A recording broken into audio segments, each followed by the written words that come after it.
Muy buenas tardes, son las 5:31 de la tarde, una hora menos en Canarias. Comienza la comparecencia, rueda de prensa del director del Centro de Coordinación de Alertas y Emergencias Sanitarias, el doctor Fernando Simón. Buenas tardes. Hola, muy buenas tardes a todos. Bueno, vamos avanzando en esta epidemia. Ya han visto esta mañana que ha habido ya nuevas decisiones sobre las diferentes comunidades que van pasando a las diferentes fases de evolución. Afortunadamente, por ahora todo va hacia adelante, no hay pasos atrás, si bien es cierto que tenemos que ser precavidos. No ha habido pasos atrás, pero sí que se han detectado en algunas zonas de España algunos pequeños brotes muy reducidos, con un número muy pequeño de casos, que han implicado tener que tomar acciones muy quirúrgicas alrededor de estos brotes. Afortunadamente no han tenido ningún impacto real en la evolución de las diferentes provincias y además se ha podido valorar que una gran parte de esos casos que se asociaban a estos brotes habían tenido fechas de inicio de síntomas anteriores y por lo tanto el brote en sí era probablemente más pequeño de lo que inicialmente podía parecer. En todo caso, brotes pequeños de unas cuantas unidades de casos, ninguno de ellos llegaba a la decena. A día de hoy hemos tenido un total de 446 nuevos casos notificados, lo que hace que la tasa de incidencia en los últimos 14 días en España sea del 15,5%. Estos 446 casos están en línea, poco más o menos, con lo que hemos visto en estos días. Sí que es cierto que están un poco elevados, pero aquí tenemos que dar alguna explicación sobre los datos de una comunidad autónoma, en Cataluña en concreto, que en estos 2 últimos días está teniendo que validar la información, está llegando con algunas cifras que se requieren una explicación más detallada de lo que está pasando porque los datos tienen algunas incongruencias. Los datos en general son buenos, pero sí que es cierto que los datos básicos que estamos valorando hay que tratar de validarlos de la forma más segura posible y ahora mismo lleva 2 días la Comunidad Autónoma de Cataluña que está teniendo problemas con esta validación. Nos han dado a día de hoy 150 nuevos casos fallecidos, es decir, un tercio del total de los casos, de los nuevos casos notificados en España provienen de esta comunidad autónoma. Los nuevos casos notificados a fecha de ayer, nuevos diagnosticados, perdón, a fecha de ayer, en realidad son 33, a la excepción de Cataluña, que no ha dado esa información, no la hemos utilizado por este problema de validación, pero en el resto de España los casos con fecha de diagnóstico de día de ayer fueron 33. Y sabemos que en los últimos 7 días, teniendo en cuenta que no estamos contabilizando Cataluña, en 7 días se ha notificado un total en toda España de 135 nuevos casos, lo cual nos pone en una situación muy buena que nos ha permitido tomar decisiones sobre los diferentes cambios de fase. En cuanto al número de fallecidos, esta cifra que siempre nos da un poco más de pena el poder darla y que vayan, por tanto, mis condolencias a las familias de los fallecidos, hemos tenido un total de 56 nuevos fallecidos. En este dato sí que hemos podido incluir los datos de Cataluña ya validados. Han tenido únicamente 3 nuevos fallecidos con fecha de fallecimiento de ayer, para un total a nivel nacional de 56. De nuevo, mantenemos una cifra muy favorable, equivalente a la que hemos estado observando los días previos y siempre por debajo de los 100. Es una cifra que evoluciona muy correctamente a la par de que la epidemia, con ese ritmo muy descendente en el que nos aproximamos ya a una fase realmente final y que, por lo tanto, como decía, nos permite cambiar de fases. Vamos a poner un mapa relacionado con la incidencia, el número de casos diagnosticados y la incidencia acumulada durante los últimos 7 días en las diferentes comunidades autónomas para que vean la situación favorable en la que estamos actualmente. Si se dan cuenta, la leyenda está un poco pequeño, pero yo creo que se ve bastante bien. Lo que está más blanco son las provincias que tienen casos entre 0 y 5 en los últimos 7 días. Lo que está más oscuro son las provincias que tienen casos entre 20 y 25 por 100.000 en los últimos 7 días. Es decir, la provincia que ha tenido una incidencia mayor es la provincia de Soria, pero en todo caso en los últimos 7 días ha tenido en total, si no recuerdo mal, son 23 casos. Lo que quiere decir que seguimos teniendo una situación muy controlada. Tenemos también algunas otras provincias que pueden llamar un poquito la atención. Por ejemplo, vemos Teruel, que ha tenido una incidencia acumulada en los últimos 7 días de alrededor de los 15 casos, pero se deben a un brote muy concreto en una zona rural muy concreta, muy limitada y que ha estado perfectamente controlado. Además, esos casos, algunos de ellos tenían fecha de inicio de síntomas relativamente antigua. Lo que quiere decir que sí que es verdad que los números de casos van muy bien en general en España, y también sabemos que con esta acción mucho más detallada que tenemos ahora en cuanto a vigilancia se refiere, que nos permite detectar los casos antes y por lo tanto reaccionar más rápido, está permitiendo hacer acciones localizadas en puntos muy concretos en los que rápidamente sabemos lo que está pasando y lo que quiere decir en cada uno de ellos. Como ven en el mapa, no sé si se ve bien ahora, como ven en el mapa, Cataluña lo hemos dejado fuera en este mapa debido a esos problemas de validación de la información, y esperamos que podamos ponerlo de nuevo mañana en todas las estadísticas. Al margen de eso, la evolución de la incidencia global en España, ya he comentado antes que era de 15,6 por 100.000 habitantes, sigue la misma evolución que hemos estado viendo en todas estas semanas previas, es decir, bajando aproximadamente más del 50% de una semana, de un periodo de 14 días al siguiente periodo de 14 días. Incluso en algunos de estos periodos ha bajado hasta un tercio de lo del periodo anterior. En concreto, en los últimos 3 periodos de 14 días, del 10 al 23 de abril, la incidencia por 100.000 era de 102 casos. En el siguiente periodo de 14 días, del 24 de abril al 7 de mayo, fue de 40, bajó por debajo de la mitad, y del 8 al 21 de mayo, los últimos 14 días, es de 15,6 por 100.000, es decir, cerca de un tercio de lo que teníamos el periodo anterior. Esto es una evolución que, si mantenemos las medidas de precaución, las medidas de control de la transmisión que estamos aplicando todos, que todos conocemos, y tenemos cuidado en la vuelta a las actividades que van permitiéndonos el paso a las diferentes fases, esto implica que podemos estar muy cerca de tener el virus realmente en niveles prácticamente indetectables, lo cual nos pondría en una posición inmejorable para llegar a esa nueva normalidad, a esa normalidad diferente que nos permitiría una actividad, sí, siempre con medidas de control, siempre con comportamientos diferentes, pero desde luego una actividad prácticamente normal. Yo creo que lo podemos dejar aquí y pasar a las preguntas. Por supuesto. Fernando Simón, el director del Centro de Coordinación de Alertas y Emergencias Sanitarias. A él le dirige la COPE la siguiente pregunta: ¿cómo pueden distintas partes de Cataluña cambiar de fase si sus cifras, incluso las más básicas, tienen incongruencias, como acaba de señalar?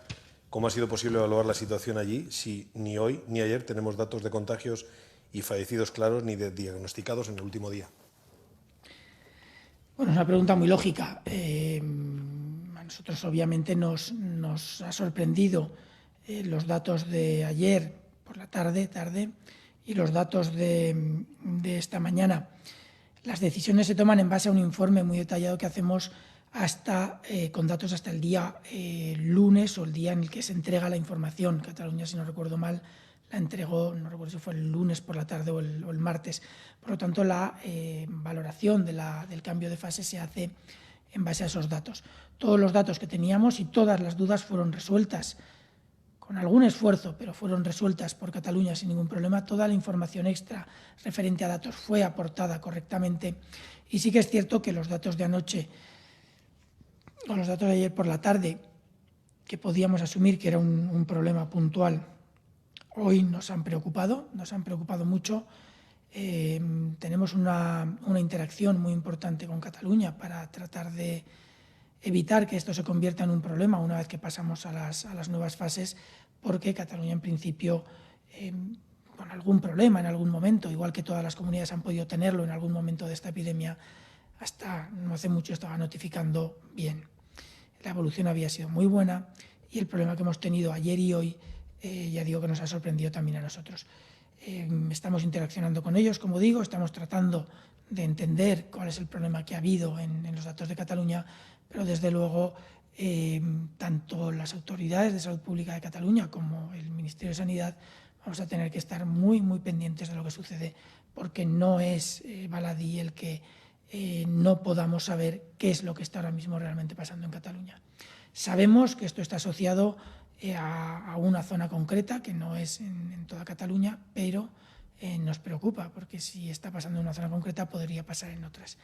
En todo caso, si no se soluciona este problema en los próximos días, pues yo entiendo que al nivel más alto tendrán que tener las discusiones y las negociaciones que sea necesario para garantizar la seguridad no solo de todos los catalanes, sino de todos los españoles. Europa Press resalta que en la tabla de ayer aparecían un total de 27.948 fallecidos y hoy 28.628, es decir, 680 más. Sin embargo, solo aparece hoy un balance de 56 fallecidos más. ¿A qué se debe? Es la misma pregunta que sugieren distintos medios, entre otros los medios internacionales, Financial Times y CNN Internacional. Sí, esto viene dado de nuevo por lo que les he comentado hace un momento. Es cierto que, como habrán observado a lo largo de todas estas semanas, siempre hay algún día que algún dato es llamativo, no encaja. Parece un dato raro que se tiene que ir corrigiendo y se tiene que ir reubicando. Todo es a lo mejor un exceso o un defecto de casos. Tenemos que ir reubicándolo y corrigiéndolo progresivamente a medida que vamos teniendo la información necesaria para hacerlo. En este caso, esto está asociado también a los datos de Cataluña, si no me equivoco, en los que han hecho una notificación muy importante de casos, pero en ese proceso de validación del que les estaba hablando han podido corregir los datos referentes a los fallecidos, pero no han terminado de corregir el resto. Los casos que habían notificado un número muy importante de varias centenas de fallecidos, pero que eran fallecidos antiguos. Eran fallecidos que, por la razón que fuera, en un momento determinado, a lo largo de un periodo relativamente importante de días, no habían sido ubicados en el día que les correspondía y han sido notificados todos esta mañana. Una vez que han hecho la verificación, se han dado cuenta que fallecidos con fecha de fallecimiento de ayer eran únicamente 3. Todo este proceso de validación, cuando los sistemas de información dan datos de este tipo, por supuesto hay que reaccionar muy rápido porque son datos muy llamativos, pero la corrección de esos datos a veces lleva un poco más de tiempo del que nos interesaría. En este caso, Cataluña ha tenido tiempo de corregirnos la parte de los fallecidos, que entendemos que es una parte muy sensible. Están todavía corrigiendo la de los nuevos casos diagnosticados y vamos a ver cómo quedan los datos mañana. En todo caso, como han visto tanto en el mapa que he mostrado antes como en algunos de los datos que he dado, en prevención de posibles errores de interpretación, hemos preferido no dar los datos de Cataluña hoy y esperar a que tengamos un poco más de solidez en la interpretación de esa información. Este mediodía el ministro de Sanidad, Salvador Illa, ha mostrado e informado sobre el pase de determinadas comunidades autónomas, provincias, zonas, áreas sanitarias de fase 1 a fase 2 y de fase 0 a fase 1, en un mapa que podemos volver a ver y que motiva algunas de las preguntas siguientes. Por ejemplo, 7 Televisión Andalucía le pregunta: la Junta de Andalucía asegura que las provincias de Málaga y Granada no han pasado a la fase 2 en contra de criterios técnicos, aunque no ha citado cuáles. ¿Cómo argumenta, doctor, que estos dos territorios permanezcan en fase 1 mientras el resto de las provincias andaluzas la han superado? ¿Cuáles son esos criterios técnicos? Bueno, Málaga y Granada pasaron a fase 1 la semana pasada. Llevan una semana en fase 1. Es cierto que uno de los criterios para pasar era haber estado un mínimo de 15 días en cada una de las fases. Es cierto que en algún momento se puede flexibilizar, pero es más razonable flexibilizar en fases futuras o en fases más avanzadas que en fases más precoces. Salvo ese criterio, que es un criterio válido y que después de la discusión técnica con la comunidad es uno de los que prevaleció, lo cierto es que las comunidades de Granada y Málaga tienen una situación tanto de capacidades desarrolladas para el diagnóstico precoz y la respuesta rápida, como para la asistencia sanitaria en caso necesario, como los sistemas de atención primaria que permiten la gestión domiciliaria de los casos y la gestión de los contactos, y una evolución epidemiológica muy buena, como toda la comunidad de Andalucía. Sin embargo, el hecho de no haber estado al menos esos 14 días en fase 1 y al tratar de mantener un criterio homogéneo en cuanto a este parámetro en toda España, pues la decisión final de aquellos que la tomaron fue que debían de estar al menos por ahora en la fase 1. Yo entiendo que una vez que pasamos a las siguientes fases, en las que el objetivo de ser un poco más rígidos en las primeras fases es porque, o la razón es porque en las primeras fases es cuando realmente estamos reduciendo los riesgos lo máximo que se puede. Obviamente no lo mismo que hace unas semanas, pero sí que en fase 1 la reducción de riesgos es mucho mayor, no guarda una proporcionalidad con la reducción de riesgos que podemos tener en la fase 2. Por lo tanto, es siempre más interesante, más importante de cara al futuro desarrollo de la epidemia ser un poco más estrictos en la fase 1 y podemos ser un poco menos en las siguientes fases. Al final, en este caso, es cierto que los criterios de capacidad asistencial, de evolución de la epidemia, de capacidad de actuación y de detección precoz de casos son buenos en las dos provincias, similares al resto de las provincias. Andalucía en este periodo solamente tuvo un punto que hubo que valorar con mucho cuidado y era un incremento de casos observado en otra provincia, ninguna de estas dos, en la que después de estudiarlo muy detalladamente con las autoridades de salud pública de la Conjunta de Andalucía, se vio que eran casos que habían surgido a partir de cribados con fechas de inicio antiguas o profesionales sanitarios con fecha de inicio antiguas, incluso algunos de ellos asintomáticos, y por lo tanto no hubo ningún problema con esa otra provincia. Pero con estas dos el criterio que prevaleció fue ese. No. Sobre el cambio de fase, Telemadrid le pregunta en un sentido y Radio Nacional en otro. Telemadrid, una vez conseguida la fase 1 para Madrid, ¿es posible, si los datos acompañan, reducir los días de permanencia en la fase 1 a solo una semana, tal y como han planteado los dirigentes madrileños? Y Radio Nacional en sentido contrario. ¿Cuáles serían los indicadores que pueden determinar un paso atrás que haga retroceder de fase a una comunidad autónoma o a una provincia y qué plazo se daría para subsanarlo?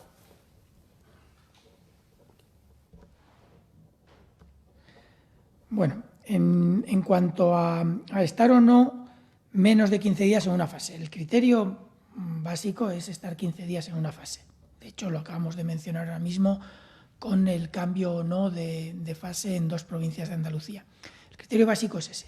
Pero sí que es cierto, como les he comentado también, que ese criterio no está grabado a fuego, puede flexibilizarse hasta cierto punto. Como les he comentado, consideramos que es mejor flexibilizarlo en fases un poco más avanzadas que en la primera fase. Pero sí que es cierto que se puede flexibilizar, siempre teniendo claro que el criterio básico son 14 días, 2 semanas. Y eso es lo que, en principio, debemos de tener en mente. El resto se valorará muy detalladamente la evolución de la epidemia, se valorará muy detalladamente la calidad de la información y, sobre todo, se le irá dando el peso adecuado a todos los diferentes indicadores con criterios que utilizamos para valorar la posibilidad o no de cambio de fase entre las comunidades y el Ministerio. Esos criterios van variando en su peso a la hora de tomar las decisiones a medida que avanza la epidemia. La situación epidemiológica a nivel global ahora mismo es en general buena.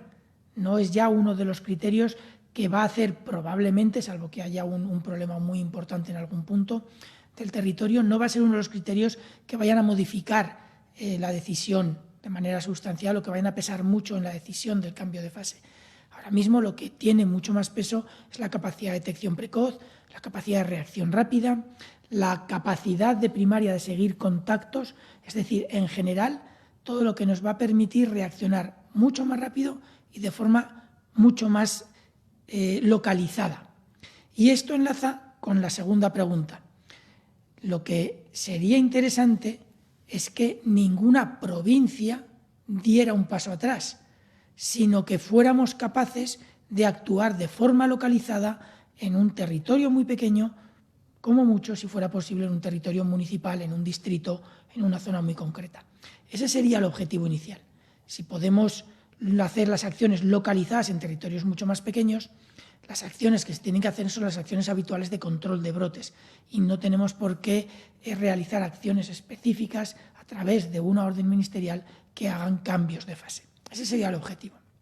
Ahora bien, si tenemos difusión amplia de la epidemia, si tenemos datos que no avalan una evolución buena y, sobre todo, tenemos un número de casos que no es controlable por los servicios de salud pública, es decir, que la capacidad de seguimiento de contactos, la capacidad de identificación y diagnóstico de los casos de forma precoz en primaria, de forma localizada, no permite ese control, sí que es cierto que se podría plantear de nuevo algunas restricciones que afectaran a territorios más grandes que en un momento determinado puede ser la provincia, que es la unidad territorial que ahora mismo prácticamente todo el territorio tiene como unidad de decisión. Podría pasar, pero la idea es tratar de hacer acciones mucho más localizadas que no impliquen modificación de fase para el total de la provincia. Cibio le pregunta, se acaba de publicar en The Lancet el mayor estudio observacional realizado hasta la fecha sobre el uso de la hidroxicloroquina en pacientes con COVID-19. El trabajo muestra un aumento de la frecuencia de arritmias en los pacientes. ¿Se valora su mantenimiento dentro de los tratamientos que indica la Agencia Española del Medicamento para pacientes infectados con SARS-CoV-2? No hace mucho creo que me preguntaron algo relacionado con el tratamiento preventivo con hidroxicloroquina. Creo que era porque lo estaba tomando el presidente de los Estados Unidos. Creo que era esa pregunta. En aquel momento les comenté que la hidroxicloroquina es un medicamento, la cloroquina en sus diferentes formas, que se utiliza para la prevención de la malaria e incluso para el tratamiento de la malaria. Es verdad que ha generado muchas resistencias en muchas partes del mundo y ahora se utiliza menos.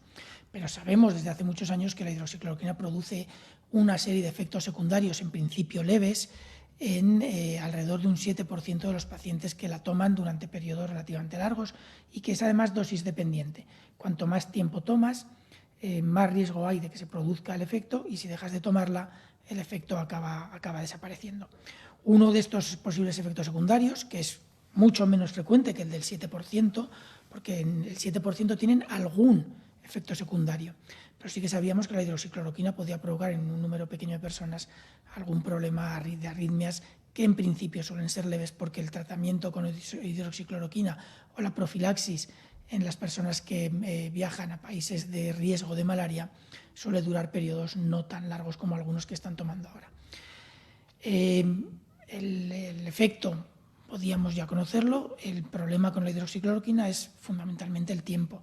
No creo que si la hidroxicloroquina está demostrando un efecto de reducción del riesgo de infección, podamos decir que no se utilice.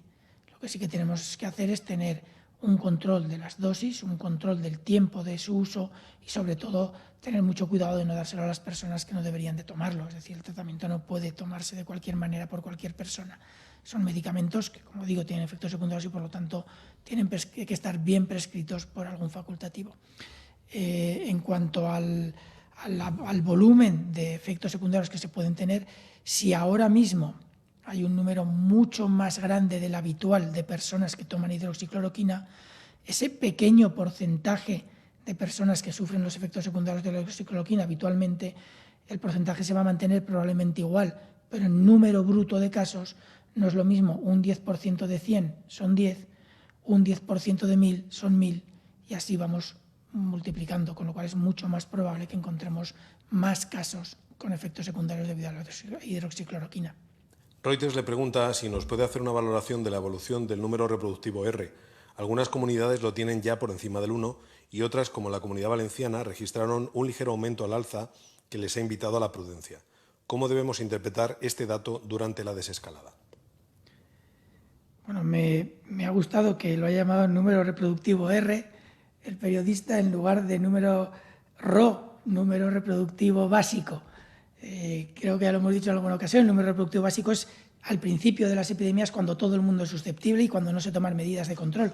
A partir de ahí es un número reproductivo, se suele llamar instantáneo, efectivo o asociado al tiempo y que va cambiando a medida que tenemos más o menos casos. Ahora mismo estamos en un periodo en el que, primero, estamos modificando la forma en la que se dan los datos, con lo cual la actualización de los números reproductivos, si está refiriéndose a la que hace el Instituto de Salud Carlos III, ahora mismo no se ha actualizado, porque hasta que no tengamos unas series un poco más limpias que garanticen una calidad de cálculo suficientemente buena, no se va a actualizar. Si están utilizando los de las comunidades autónomas, sí que es posible que estén mucho más actualizados porque pueden tener algún dato un poco más fino. El que esté subiendo o se esté estabilizando en algunas zonas no tiene por qué ser intrínsecamente malo. Cuando estamos teniendo cientos, miles de casos, pequeñas variaciones en el número de casos no tienen un efecto muy importante en el cálculo, en la estimación del número de reproducción. Sin embargo, cuando estamos como ahora, que en algunas provincias estamos teniendo 1 o 2, de hecho voy a darles incluso los datos que estamos teniendo ahora mismo, Tenemos provincias con 2 casos, 5 casos, 5 casos, 2 casos, 2 casos, 0 casos, 3 casos. Una variación de un caso más, un caso menos de un día para otro durante 2 días, que no es ni valorable ni especialmente importante, aunque hay que mirarla con cuidado, sí que supone modificaciones en el incremento de casos importantes. Si tenemos un día 3 casos y al día siguiente tenemos 4, el incremento es del 33%. Esto implica que la R, cuando tenemos muy pocos casos, sea mucho más susceptible a cualquier pequeño cambio en el número de casos. Por lo tanto, hay que valorarlo con mucho más cuidado. Si a esto asociamos que está habiendo un esfuerzo impresionante por parte de todas las comunidades autónomas para detectar todos los casos, ustedes saben por el estudio de seroprevalencia que se explicó hace ya unos días, hace ya 2 semanas, saben que en España hubo un número de casos muy importante, muchos más de los que se detectan a través del sistema sanitario porque no acuden al sistema sanitario.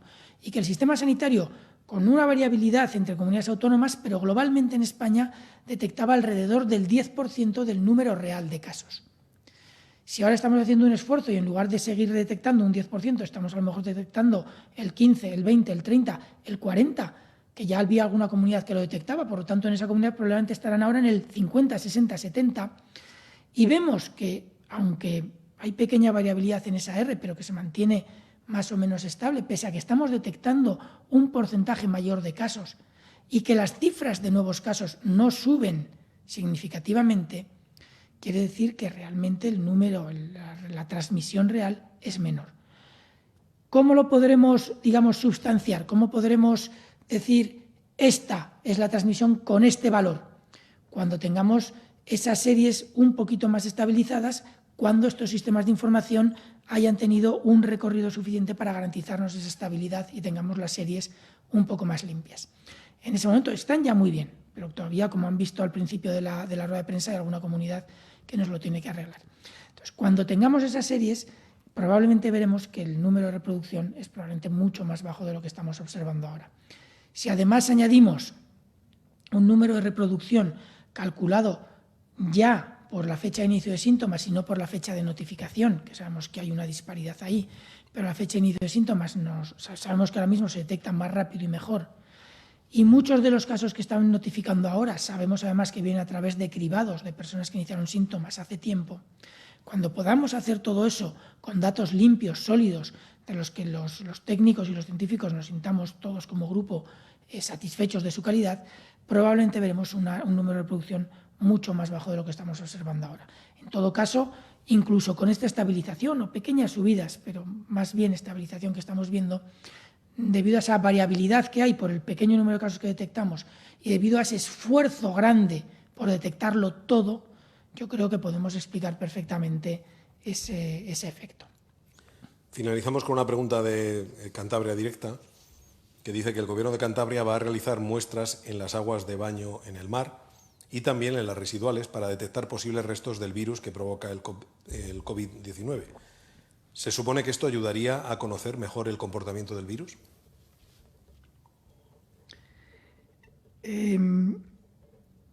A mí, desde luego, me ayudaría, por de pronto, en un aspecto. Yo no sé si el virus sobrevive en agua salada. No lo sé. Por lo tanto, es cierto que la probabilidad de que sobreviva es muy baja. Es cierto que una vez que llega al mar, la dilución en esa masa de agua es tan importante que el riesgo de infección es mínimo, pero desde el punto de vista científico es un conocimiento extra del virus que nos puede ayudar a saber mejor cómo funciona el virus, incluso en algún momento puede ayudar en alguna medida de prevención. Ya digo que yo no sé si el virus sobrevive en agua salada y es una pregunta que puede ser hasta cierto punto, si es sencillo y no es muy costoso o interesante, dilucidar. Ya les digo que en cuanto al riesgo, porque el virus pueda detectarse o no en alguna zona en el mar, yo lo plantearía como mínimo. Sí que es verdad que si hay un desagüe que llega directamente a algún punto concreto y estamos hablando de ese punto concreto del mar, pues es más probable que haya una concentración algo mayor, pero sigue siendo muy baja. En cuanto a la detección en aguas residuales, no estará ligado probablemente a riesgo de transmisión, por el contacto con estas aguas, de nuevo por el efecto de dilución, entre otros, y probablemente porque la probabilidad de estar en contacto con las aguas residuales en España en una concentración suficiente es realmente muy, muy baja, salvo quizás algún punto muy extraño, muy raro, muy deprimido que podamos tener en alguna zona de España, que yo desde luego no conozco. Pero sí que es cierto que puede ser un indicador de la cantidad de virus que los españoles pueden seguir excretando en algún momento. La hipótesis de que pueda estar ligado a la excreción por diarrea, por ejemplo, por padecer cuadros diarreicos los pacientes y que eso sea un cuadro importante en la evolución y en la capacidad de transmisión, es complicada porque en las aguas residuales no se juntan únicamente las aguas fecales a partir de los inodoros, sino que se juntan también todo el resto de las aguas de todo tipo en los que puede haber origen del virus múltiple. Sí que es verdad que la mayor parte de él podría venir, en caso de que se encontrara en las heces de los pacientes, podría venir de allí, pero yo creo que desde el punto de vista del riesgo de transmisión no hay que valorarlo con gran importancia. Sí que puede ser un indicador indirecto de circulación del virus en zonas donde no tengamos detectados casos. No es fácil detectarlo en todo caso, salvo que se hagan concentraciones muy importantes de grandes volúmenes de agua cuando tenemos muy pocos casos en la comunidad, pero sí que es verdad que en algunos puntos donde haya sospecha de una posible transmisión no detectada podría ayudar. Yo creo que lo interesante será esperar a ver los primeros resultados de estos análisis que se están haciendo en varios sitios, no solamente en un punto en España, sino en varios puntos y en otros muchos puntos a nivel global. Y cuando tengamos resultados interesantes, si los hay, pues a lo mejor podemos discutirlos con más detalle. Gracias, doctor Fernando Simón. Buenas tardes y gracias a los medios por sus preguntas. Gracias a ustedes.